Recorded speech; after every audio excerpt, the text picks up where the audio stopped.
Em 1993 foi o início do fim do Abdelmaci.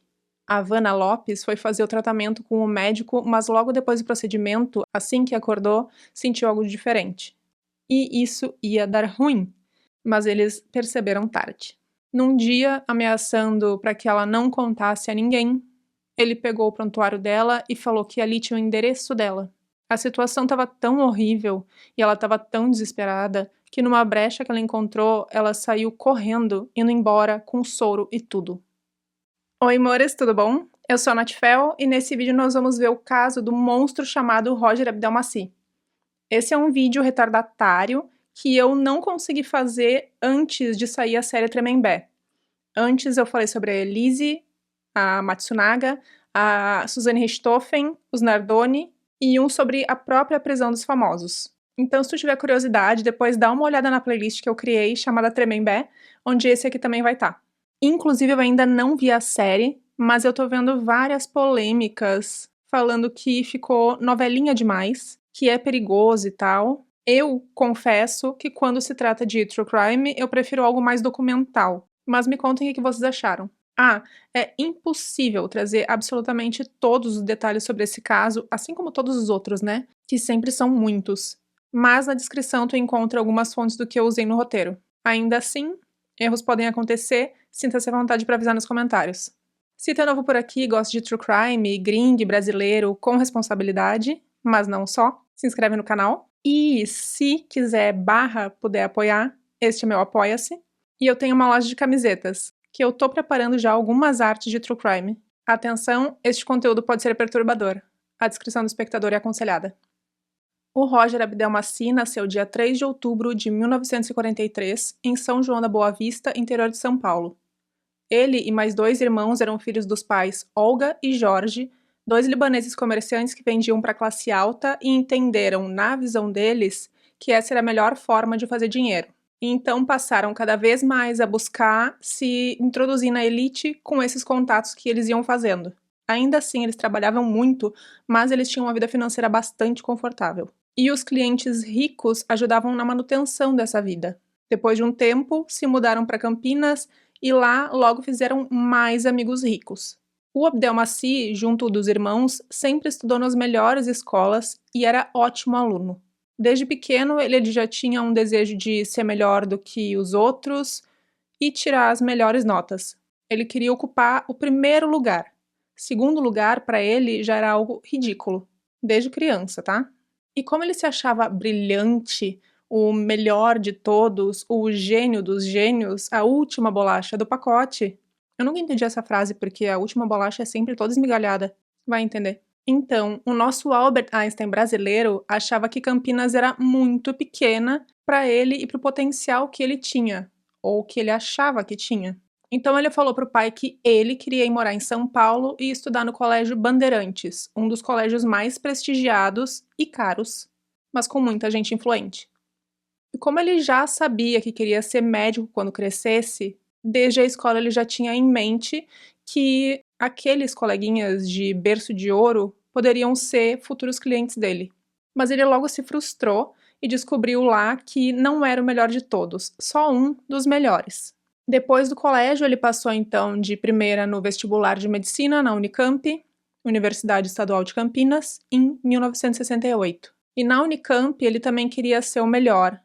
Ser inteligente não bastava. Ele tinha que tirar a melhor nota e se formar como o melhor aluno da turma. E de novo, ficou chateadíssimo quando isso não aconteceu e teve que dividir o pódio. Eu vou ter que concordar com aquela coisa que fala que às vezes a gente precisa aprender a se dar a devida desimportância. Ele casou com a Sônia, ela tinha 2 filhos do primeiro casamento, a Soraya e o Vicente, que foram reconhecidos e adotados pelo Abdelmaci. Ambos também se tornariam médicos mais tarde, tá? E trabalhariam na clínica com ele. O médico Abdelmaci se tornou urologista da classe alta, com uma clínica em Campinas. Eu, no passado, achava que urologia era só mexer em pinto, mas não. Urologia cuida da parte urinária, rins, ureter, bexiga, uretra e também de pinto e seus arredores. E ele performava a vasectomia, que agora estava com uma técnica mais avançada. Muitos dos clientes dele eram homens ricos que queriam um segredo quanto à cirurgia.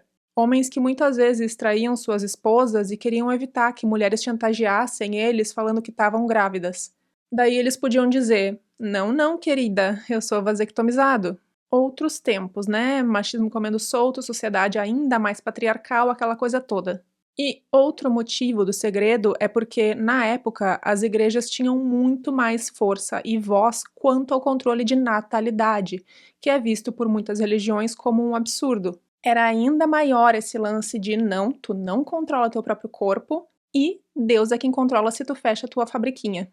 E então o Abdelmaci mantinha segredo, e se tem uma coisa que une pessoas, são segredos. E assim, esses amigos também se sentiam leais a ele. Ele buscava estar sempre perto de pessoas influentes ou, no mínimo, ricas. Não sei se puxou isso dos pais, algo que a vida ensinou para ele, algo que ele tinha dele mesmo. E a ambição numa pessoa com a cabeça no lugar é uma coisa ótima, mas não é o caso aqui, né? Ele era extremamente ambicioso e ganancioso. E como ele tinha muitos amigos influentes, cada vez mais ele conseguia clientes influentes e ricos, ficando daí conhecido em Campinas como médico dos ricos e dos políticos. Em 1978, nasceu a primeira criança fruto da FIV, fertilização in vitro. Isso aconteceu na Inglaterra. E o Dr. Milton Nakamura estava querendo trazer a técnica para o Brasil. O Abdelmaci acabou se aliando a ele. E ele não dava ponto sem nó, porque o Nakamura já era um ginecologista bastante renomado, que conhecia muita gente grande, com uma clínica em São Paulo, capital, professor da PUC e amigo do médico da Inglaterra que fez a primeira fertilização in vitro. Então dá para se dizer que ele era grandão. E como sabemos, isso interessava o nosso Rogerinho.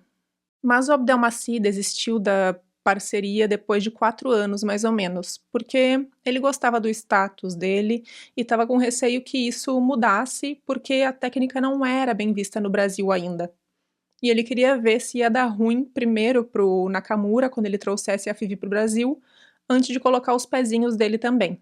Ele não queria se queimar e perder a fama que ele tinha se desse errado ou alguma polêmica por causa de questões religiosas, que diziam que não dava para tu fazer filho que vinha de um tubinho de vidro.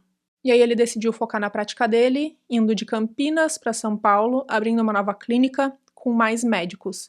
Uma casa enorme. E ele deve ter achado que ele fez o certo em se afastar da fertilização in vitro porque deu ruim pro Nakamura. Foi um pandemônio generalizado nas mídias e tudo mais, e como ele não deu para trás, o reitor da PUC, que era católico bastante fervoroso, demitiu ele da universidade. E ele continuou. Após alguns anos e umas 20 tentativas, e se não me engano teve uma morte até, em 1984 ele finalmente teve sucesso e nasceu o primeiro bebê de proveta no Brasil, a Ana Paula. E o Abdelmaci estava de olho, e ele não era bobo, então no final dos anos 80 ele decidiu que a clínica dele também seria uma clínica de fertilização in vitro. Mas eles tinham muita diferença. O Nakamura queria sim uma glória, esse pioneirismo de trazer a técnica para o Brasil, assim como muitas pessoas da ciência querem com as suas pesquisas. Mas por trás de tudo, ele tinha a ética e queria ajudar as mulheres. Nas pesquisas e na prática dele, ele buscava entender tudo sobre os mecanismos de reprodução. Quando surgiam novos pacientes, ele fazia diversas consultas. Era aquele vai e volta de exames para se certificar de tudo, para buscar entender os motivos da dificuldade da concepção e, às vezes, até de qual lado que vinha. Uma busca importantíssima em uma época que a culpa de não ter filhos era sempre da mulher e somente da mulher. Já o Abdelmaci, ele só queria ficar rico e famoso. Ele mesmo dizia que só queria cliente rico. E assim, quem não quer uma segurança financeira nessa sociedade que come nosso botão com farofa todos os dias? 40 anos sem ter onde cair morta por aqui. Zero hipocrisia. É claro que eu entendo querer ter algum dinheiro.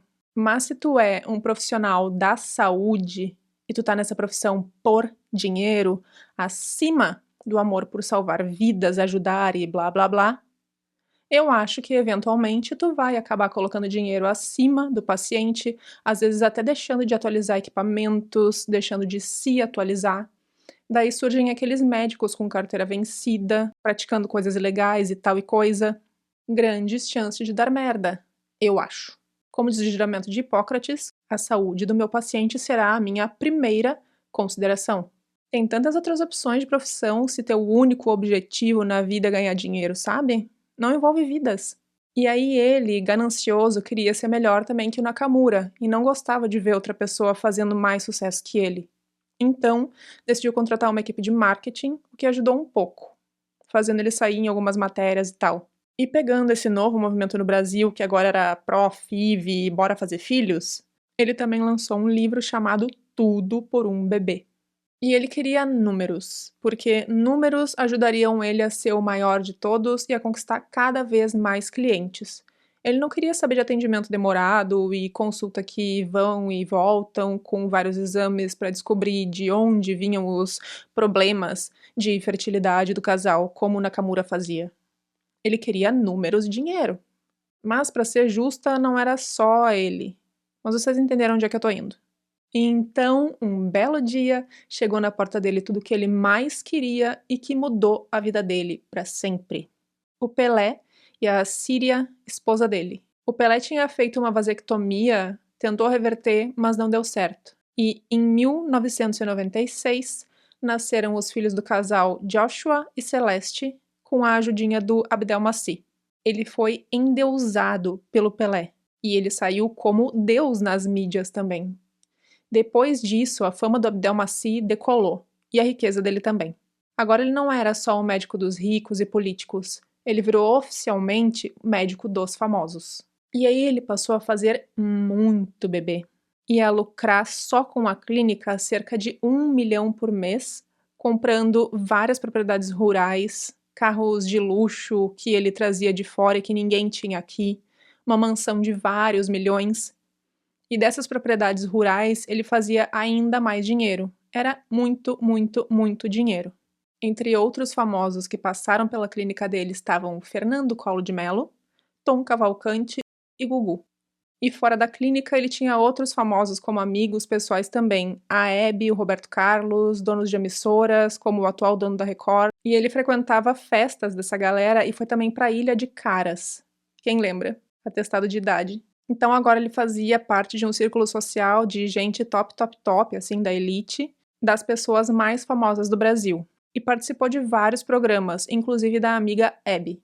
Quando a Hebe estava de aniversário e o assessor aconselhou ele a mandar flores, ele, que gostava de ostentar e odiava a pobreza e pobre, falou pro assessor parar de pensar como pobre e comprou um anel de 25 mil reais. Pensa nesse valor na época, sabe? Ele mandou esse anel para ela. Inicialmente ela não gostou, achou demais, queria devolver, não entendeu as intenções dele, mas eventualmente eles conversaram, ficaram ainda mais amigos e ela usou esse anel por anos. A equipe de marketing, uma época, aconselhou ele a fazer consultas sem ganhar dinheiro, de caridade, procedimentos para pessoas carentes, porque isso é bom ali para humanizar o médico, mas ele negou, né? Ódio a pobre. No marketing dele, agora ele estava virando o centro da publicidade. Não era a prática, as mulheres, o ato de gerar vida, era ele. E ele começou a se colocar como alguém com uma missão divina, que o dom dele de médico foi colocado nas mãos dele por Deus e que o que ele fazia podia ser considerado um milagre. Aquele papinho meio de seita, né? Ironicamente, o homem que falava de uma missão divina só sabia falar em números, apresentando em programas as suas produções de bebê, falando em quantas centenas de bebê ele produziu no último mês, como se trabalhasse em uma fábrica, mostrando zero sensibilidade. O discurso dele era também como se a mulher fosse um lixo se não pudesse gerar um bebê, exacerbando bastante aquele pensamento da época que mulher só serve para isso. E na hora da consulta, era muita manipulação para convencer o cliente. Ele dava uma taxa de sucesso de 75%, algo quase impossível. Mas ele tinha os jeitinhos dele. E ele era esperto na venda do peixe.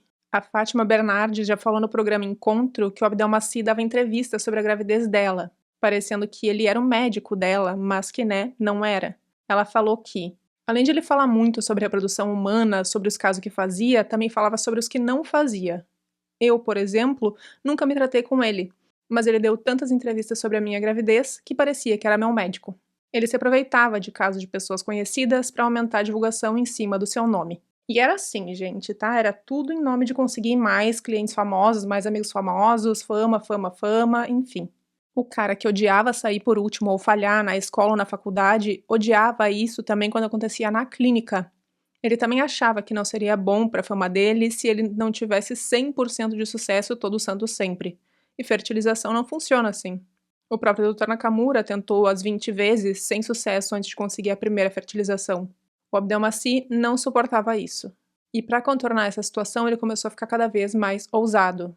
Ele passou a oferecer barriga de aluguel, outras possibilidades, inclusive dando a entender várias vezes que estava oferecendo o próprio esperma, o que, né, com razão, assustava os casais.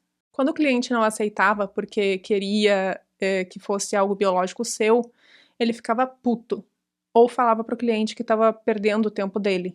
Ele chegou a xingar clientes, chamando de ignorante, aqueles que se opunham a essas outras estratégias ou que não podiam bancar uma nova tentativa. Clientes que às vezes vendiam carros e outros bens para conseguir fazer o procedimento. Inclusive, ele nunca fazia uma nota fiscal. Só o remédio, o hormônio, cada ampolinha custava R$ 3.000 da época. E mesmo em mulheres muito novas, ele dava muito mais hormônio do que necessário. Um dos motivos era porque ele queria esse sucesso absoluto para manter a fama dele de o doutor que conseguia fazer sempre uma mulher ter um nenê. Depois se descobriu também, não sei se existe uma suspeita ou se conseguiram confirmar, de que ele fazia isso para coletar óvulos para vender, clandestinamente. Em 1993 foi o início do fim do Abdelmaci. A Havana Lopes foi fazer o tratamento com o médico, mas logo depois do procedimento, assim que acordou, sentiu algo diferente. Ela percebeu que tinha sido abusada sexualmente. A gente sabe que é muito difícil fazer uma denúncia porque o sistema luta contra a gente e não leva a sério esse tipo de crime. Mas ela juntou toda a coragem que tinha e foi. A denúncia dela foi a primeira contra o médico. Deu em alguma coisa? Não. Não levaram a sério, nem queriam registrar o BO. Disseram para ela que ela estava inventando. Afinal, o Abdelmaci já tinha algum prestígio, mesmo isso tendo acontecido um pouquinho antes do nascimento dos filhos do Pelé. Ele já era amigo de políticos, de gente importante, mas com a insistência dela, o BO foi registrado. Porém, disso nada surgiu, alimentando a sensação de impunidade do médico. Em 1997, saíram 2 reportagens seguidas no Fantástico. A primeira falava de um ortopedista que estava sendo acusado de estuprar as pacientes. Depois dessa, logo em seguida, foi ao ar uma reportagem elogiando o trabalho do Abdelmaci, falando sobre o nascimento dos filhos do Pelé e da Assíria. A Teresa, que estava com tudo engasgado e não tinha tido coragem de falar sobre os traumas para ninguém, quando viu essa sequência de reportagens, não aguentou mais. Ela contou no mesmo dia para o marido e para as filhas o que o Abdelmaci tinha feito com ela e que ele era tão asqueroso quanto o ortopedista que tinha passado na reportagem anterior. Ela, que se segurou esse tempo todo por causa desse sistema patriarcal, teve todo o apoio da família para ir em busca de justiça. No dia seguinte às reportagens, então, ela ligou para a equipe do Fantástico e pediu para falar com o repórter responsável pela matéria do ortopedista. Quando ela falou para ele que tinha uma denúncia parecida sobre Abdelmaci, o jornalista pediu provas. Mas tudo tinha acontecido nos anos 70 e ela não conseguia provar nada. E é revoltante, né? Ao mesmo tempo que eu entendo o jornalista, porque eles devem receber denúncias falsas o tempo todo e várias coisas falsas o tempo todo, deve ter sido um tapa na cara para ela. Tudo aconteceu em 1970, quando ela foi atendida num hospital em Campinas e ela estava com pedra nos rins e muita dor. Quem já teve pedra nos rins diz que é uma dor das mais horríveis que existe, comparada com a dor do parto. E o Abdelmaci, que estava fazendo residência em urologia, estava cuidando dela e ele fazia questão de cuidar pessoalmente, indo antes das enfermeiras. Enquanto ela estava recebendo soro e medicação para dor direto na veia, com um catéter enfiado na uretra para passagem das pedras, o médico, então, nos seus 28 anos, aproveitando que ela estava acamada, tocava nela, mordendo, beijando, lambendo ela. Ela ficou no hospital vários dias e o Abdelmaci não permitia que colocassem outro paciente no quarto junto com ela. Quando permitiu, era uma mulher cega que não podia ver nada do que ele estava fazendo. Num dia, ameaçando para que ela não contasse a ninguém, ele pegou o prontuário dela e falou que ali tinha o endereço dela. A situação estava tão horrível e ela estava tão desesperada que numa brecha que ela encontrou, ela saiu correndo, indo embora com soro e tudo. Mano, coitada dessa mulher, sério. Em meados dos anos 2000, a Sônia estava lutando contra um câncer de mama que estava entrando em metástase. Então ela, que antes era figura frequente na clínica do marido, agora ia pouco. Ela, que já suspeitava que o marido fosse infiel e tivesse amantes, pediu para as recepcionistas ficarem de olho. Ela estava mais preocupada com uma mulher chamada Larissa Sacco, uma procuradora de 30 anos, loira, alta e casada, que tinha sido paciente dele, acompanhada do marido. E assim as recepcionistas faziam, reportando tudo para Dona Sônia e falando que os dois não se desgrudavam. Um dia, o Abdelmaci chamou a Cristiane, uma das recepcionistas, para ir na sala dele. Ela, que tinha acabado de falar com a Dona Sônia, ficou desesperada, achando que ele tinha descoberto tudo, afinal, ela nunca tinha ido na sala dele. Quando ela entrou, ele foi na direção dela, com um sorriso no rosto, e perguntou se ela estava bem e foi se aproximando. A Cristiane começou a recuar. Ele seguiu avançando até ela encostar na parede. Ele passou a mão no rosto dela, tentou beijar ela. Ela, apavorada, empurrou o médico e falou para ele parar. Ele segurou os braços dela e puxou, ficando colado um no outro. E então ele fala: "Você vai gostar. Há muito eu estou te cozinhando." Felizmente o telefone tocou, salvando ela, que saiu correndo da clínica. No caminho para a rua, ela falou para uma colega que foi atacada pelo Abdelmaci, pegou a bolsa e saiu. Quando passou pela guarita de segurança, o Abdelmaci estava ligando para falar com ela. Ela falou para a segurança mandar ele para o inferno. Na manhã seguinte, chorando, ela conta para o marido e pediu para ele ir na clínica pedir para o médico demitir ela sem justa causa. Quando o marido perguntou para o médico o que tinha acontecido, ele, é claro, falou que ela entendeu mal. E ele não quis demitir ela, até que a dona Sônia ligou, pedindo para ela as versões dos fatos. E a Cristiane confirmou o que a Sônia já suspeitava. "Eu sei o que esse louco fez, mas eu quero ouvir da sua boca", disse a dona Sônia. A filha, Soraya, que assim como o irmão trabalhava na clínica e que o Abdelmaci estava cagando para eles, foi quem contou tudo para dona Sônia. Um dia, quando a Cristiane estava na internet em busca de uma luz, pesquisando por assédio sexual com o nome do Abdelmaci, ela encontrou outras vítimas com quem podia se juntar. Quem daqui é da época do Orkut? A minha audiência, a maior parte da minha audiência, pelo menos nesse início de canal, é dos 35 aos 44 anos, minha faixa etária. Então eu aposto que a maioria daqui teve um perfil no Orkut. Lá tinham comunidades, tipo as do Facebook, assim, só que diferentes. Eu participava numa que chamava "Uma mão vai na cabeça." Ridícula. E aí, em 2006, uma user anônima criou uma comunidade para denúncias de abuso sexual do Abdelmaci. Lá surgiram as primeiras denúncias mais públicas de mulheres violentadas por ele. Eram mulheres falando que estavam inconscientes e acordaram na maca ginecológica com ele tocando nelas, saindo no meio das pernas delas, arrumando a roupa, beijando, estuprando. E na porta da frente e na porta de trás, se é que me entendem. Às vezes até contaminando, indo da porta de trás para a porta da frente, sendo que isso não pode, em hipótese alguma, ser feito. Algumas acordavam com muita dor, uma dor que não era dos procedimentos. Outras contraíram doenças, e muitas dessas situações ocorriam com o marido na recepção, de tão impune que ele se sentia, de tão livre para fazer o que ele queria, que ele achava que ele era. Essas eram mulheres que sabiam que crimes desse tipo não são levados a sério, que só são quando uma mulher morre. Lembra do caso da Mari Ferrer? Foi horrível, uma hora eu trago aqui. E eu tenho relatos horríveis de pessoas próximas a mim que mostram o quanto a justiça tá cagando pra nós. Uma, inclusive, foi internada, fez todos os exames, que mostravam machucados, inclusive, e tudo mais, e o juiz falou que faltavam provas oculares. Para o juiz, então, só valeria se tivesse acontecido em cima da mesa dele. Daí tu imagina isso com homens poderosos. Quem vai duvidar do amigo do Pelé? Do homem magnânimo, que ajuda casais, que ajuda mulheres. Por isso, muitas vezes mulheres se juntam, esperam alguma ter coragem de falar primeiro para então se expor. Algumas ainda negam tudo o que aconteceu, tentam normalizar, duvidam de si mesmas e têm a validação só quando outra relata algo similar. Ou até mesmo têm uma memória um pouco confusa, por voltarem da sedação quando estava acontecendo, e com o depoimento das outras, aquela memória começa a vir à tona. E só assim teve a chance de colocar aquela dor para fora. E nesse caso, ainda encontrou uma luz no fim do túnel. Se não, né, infelizmente o medo acaba sendo muito grande de, após a violência do ato, tu ainda sofrer a violência do público. Com a comunidade no Orkut também surgiu um blog chamado Vítimas Roger Abdelmaci. E ele estava nervoso. Ele não conseguia se livrar delas como outras vezes conseguiu se livrar de outras situações.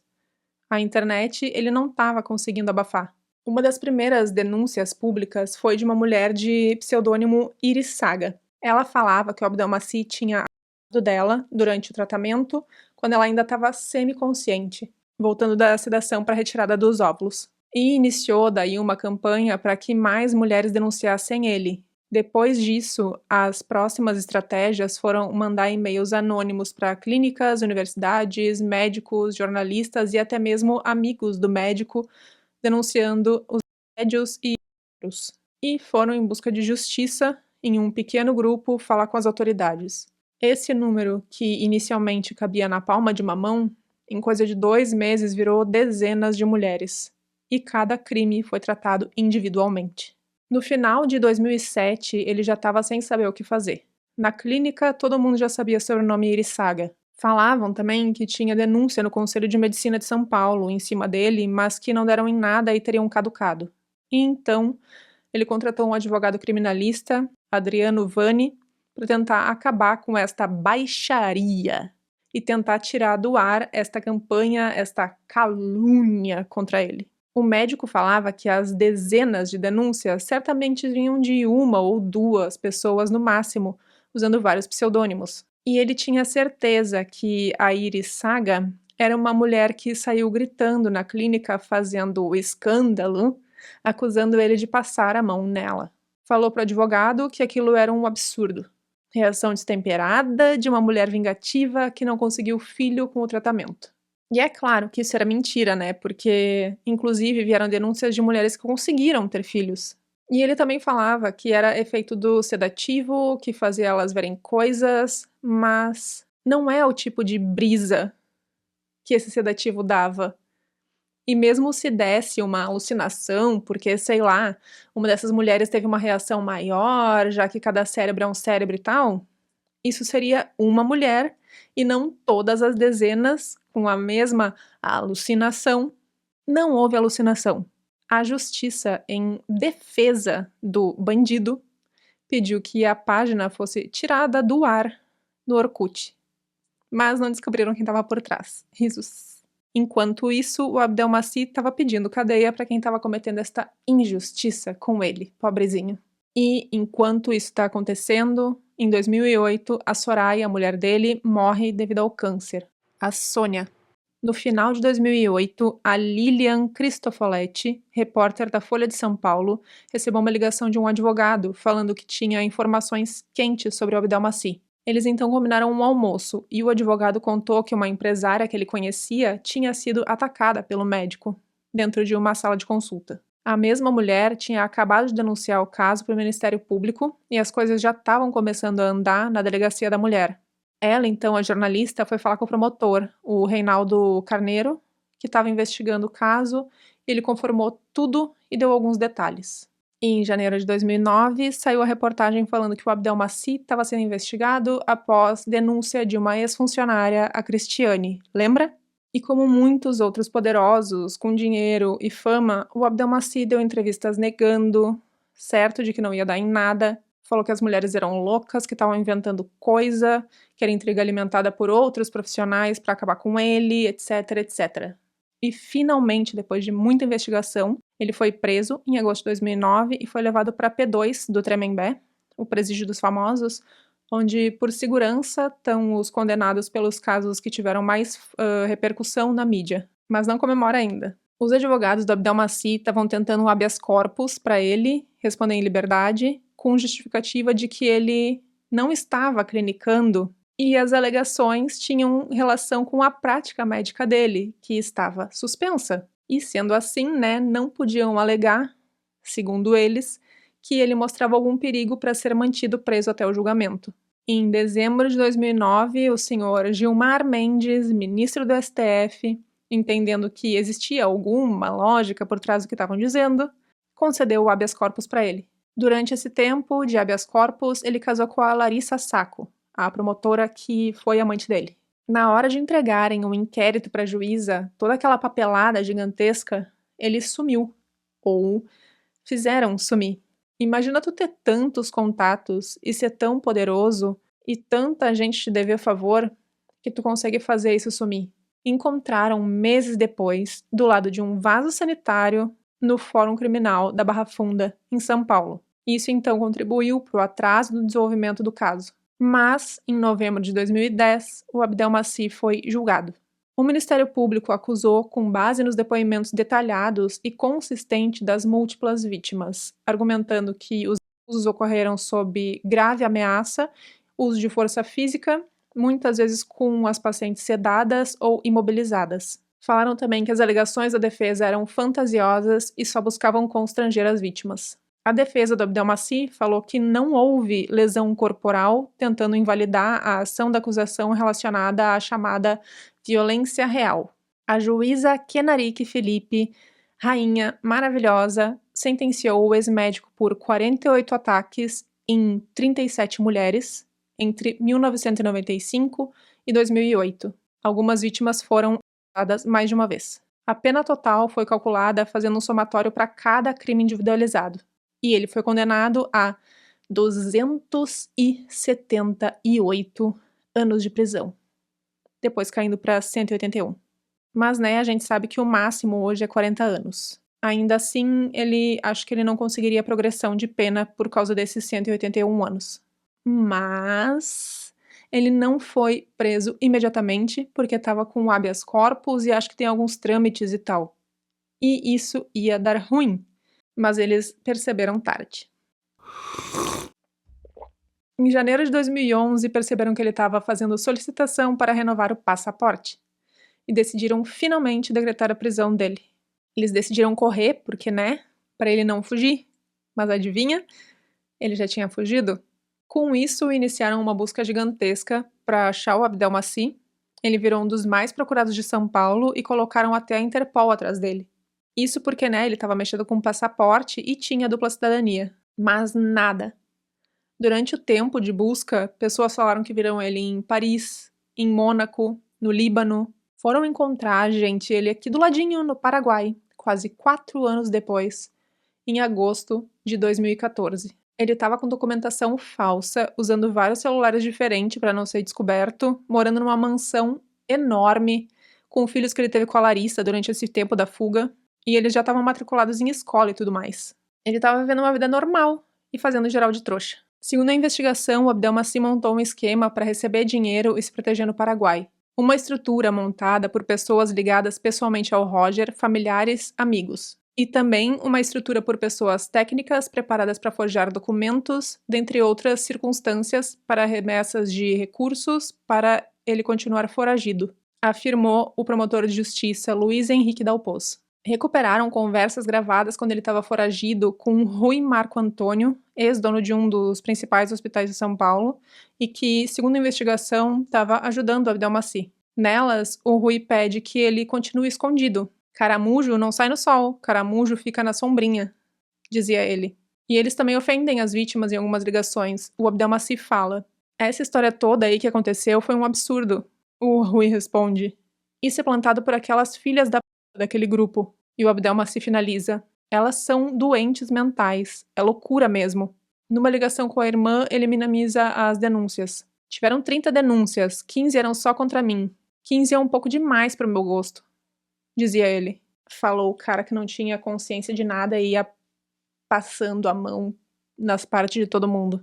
Não só a mão, Descobriram também que, para viver em anonimato, ele tinha apoio de uma rede de proteção que incluiu políticos, policiais, corruptos e até dirigentes internacionais de futebol.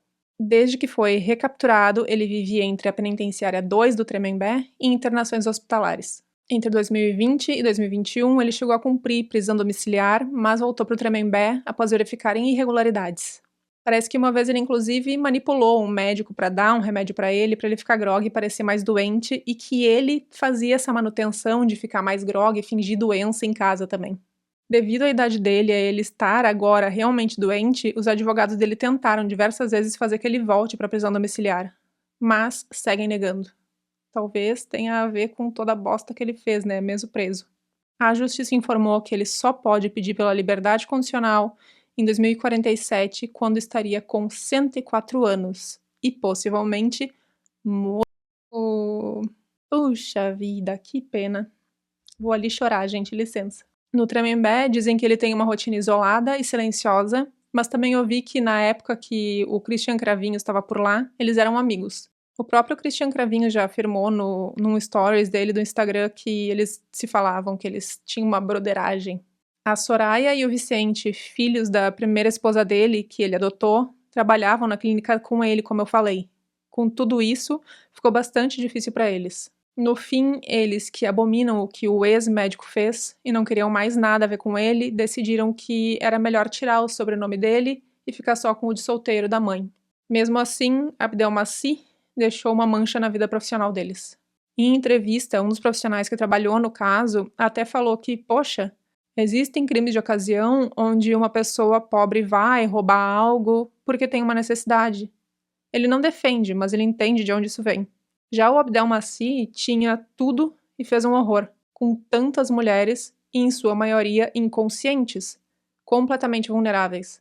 Enquanto ele se colocava como alguém com uma missão divina que ajudava, ele ia lá e fazia tudo isso, sabe? Uma perita cogita que a profissão que ele escolheu foi proposital, relacionada à tara dele, para ficar direto em contato com essas mulheres. E fala que ele é psicopata, com zero remorso pelo que ele fazia. Algumas mulheres vítimas dele tomam 2 a 3 antidepressivos até hoje. A maioria teve o casamento arruinado. E para piorar, algumas, mesmo a parte lógica explicando o que aconteceu, mesmo estando dopadas durante, ainda sentem culpa pelo ocorrido. E eu, particularmente, tá? Não duvido que existam mulheres que decidiram ficar caladas por negarem para si mesmas o que aconteceu, por acharem que é coisa da cabeça delas. Estudando esse caso, eu fiquei pensando, será que alguma dessas crianças não são biologicamente do Abdelmaci? E existem essas suspeitas dos próprios profissionais. Mas os profissionais que trabalharam no caso não foram atrás dessas informações porque é algo muito delicado, talvez até mexeria mais ainda no trauma. Além disso, também nem precisou, porque todos os casos já davam o que eles precisavam e tinha o mesmo modus operandi. Então o caso contra ele já estava muito forte. É estimado que a clínica do Abdelmaci tenha sido responsável pelo nascimento de uns 10 mil bebês. Mais ou menos 1/3 dos bebês de FIV na época do auge dele. Mas não existe um número exato. Ainda mais que existem informações de que ele fraudava embriões e outras questões que eu não entendo muito bem. Eu espero que todas as crianças, hoje adultas, né, estejam bem. E principalmente, né, todas as mães e não mães que passaram por ele. Mores. Vocês acham que ele é psicopata? Vocês acham também que existe muito mais vítima do que a gente sabe? Me avisem se eu esqueci alguma coisa ou se eu falei alguma coisa de errado. Se inscrevam no canal e liguem o sininho se tiverem interesse em conteúdo parecido com esse. E deixem seus joinhas, por favor, e comentem para me ajudar com esse bebê canal. Ah, vejam os casos gringos também que eu vou trazer. Então se cuidem, se comportem. Beijo.